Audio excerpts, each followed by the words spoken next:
સીતારામ સીતારામ સીતારામ બાપુ.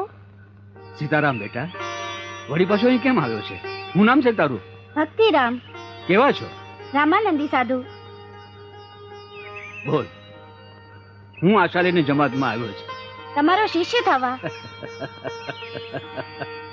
આ તો ખાખીની જમાત છે બેટા, અને તું તો હજી નાનો બાળ છે.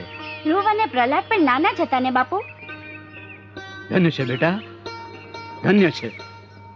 તારી વાણીમાં તો સાધુના સંસ્કારની સુગંધ છે બેટા.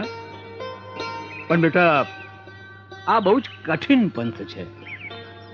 જ્ઞાન, ધ્યાન, સાધના, સિદ્ધિ, જપ, તપ, યોગી, ભક્તિ, મુક્તિનો માર્ગ છે બેટા.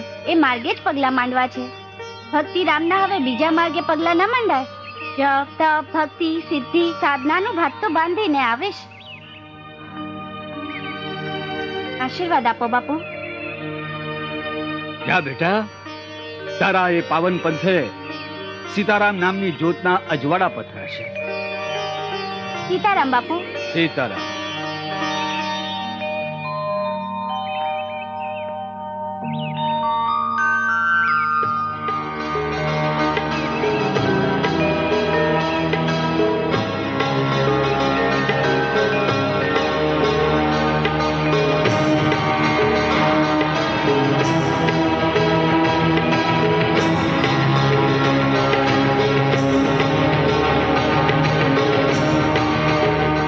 સીતારામ સીતારામ સીતારામ જય સીતારામ સીતારામ જય સિયારામ. જય સિયારામ. મહાત્મા, મને ન ઓળખ્યો?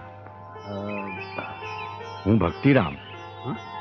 ઘણા વર્ષો પહેલા તમે મને કીધું હતું કે અઘોર તપસ્યા કરવી પડે. બાપુ, ઘણા વર્ષોથી હું તપસ્યા કરતો હતો. જપ તપ સિદ્ધિ સાધનાનું ભાથું બાંધી આવ્યો. અખંડ જ્યોતના અજવાળા લઈ આવ્યો. હા બાપુ. આમને તિલક કરો.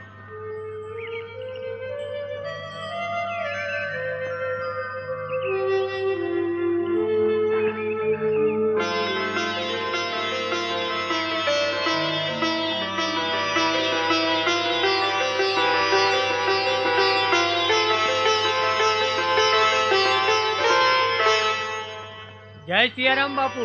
જય સિયારામ. રામદાસ પધારો પધારો. ભક્તિરામ, હા બાપુ.